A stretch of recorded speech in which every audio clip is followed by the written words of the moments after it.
let's say 40s, 50s, 60s, maybe 50s, 60s, they knew, right? 70s, you kind of bring the drugs come into the community, whatnot. And so by the 80s, folks are kind of, doing their own thing, and they're not really talking about the process of dating. Nobody's really courting. But also, when you think about women during that era and what their dating was, a lot of times they turned around and taught their daughters to be independent and take care of yourself, not so much to date or how to date. And I'm not blaming anybody. I'm just curious as to why it might not be talked about as much. That's very interesting. I don't know how, I mean, being independent doesn't mean that you don't want to date anybody.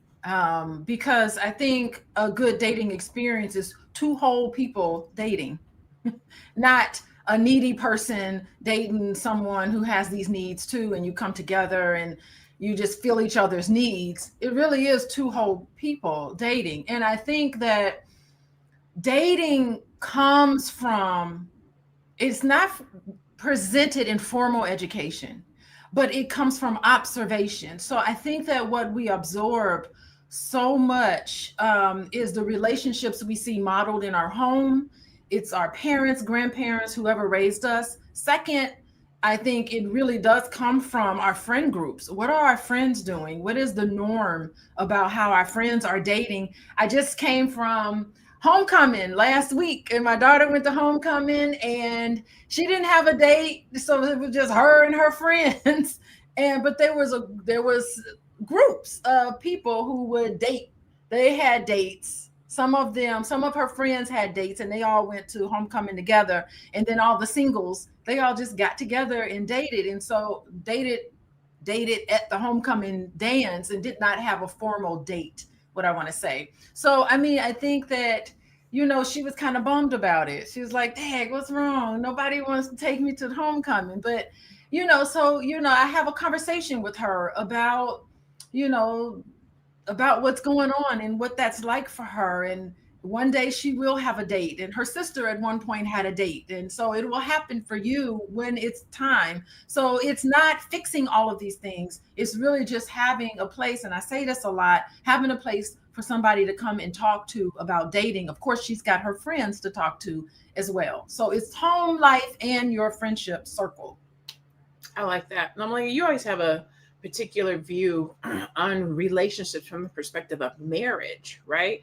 But what are your ideas and thoughts around dating, right? How does and or does early exposure to love and relationships influence adults' dating habits? For example, if you haven't seen a man and a woman together, or if you grew up in a two-parent household, or whatever the case might be, do you think that that influences how a woman dates, or when she starts talking about it or having these conversations? Yeah, I think a lot of us as parents don't necessarily want to admit that our children nowadays can be influenced by media and friends more than we influence them. And as a parent, I try to keep that door open and try to, because I'm extremely traditional, but I try to keep an open mind about the fact that things aren't always going to be out there in the world the way that I think they should be, and I keep an open mind about that. But if we're talking specifically about dating, dating should be for marriage. It should have a purpose.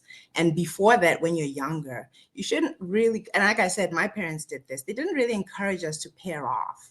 They encouraged us to just get to know ourselves and get to have friends of both genders and just enjoy being friends and not try to add the romance into it. And I'm not oblivious to the fact that when your hormones are raging as a teenager, there's that element as well.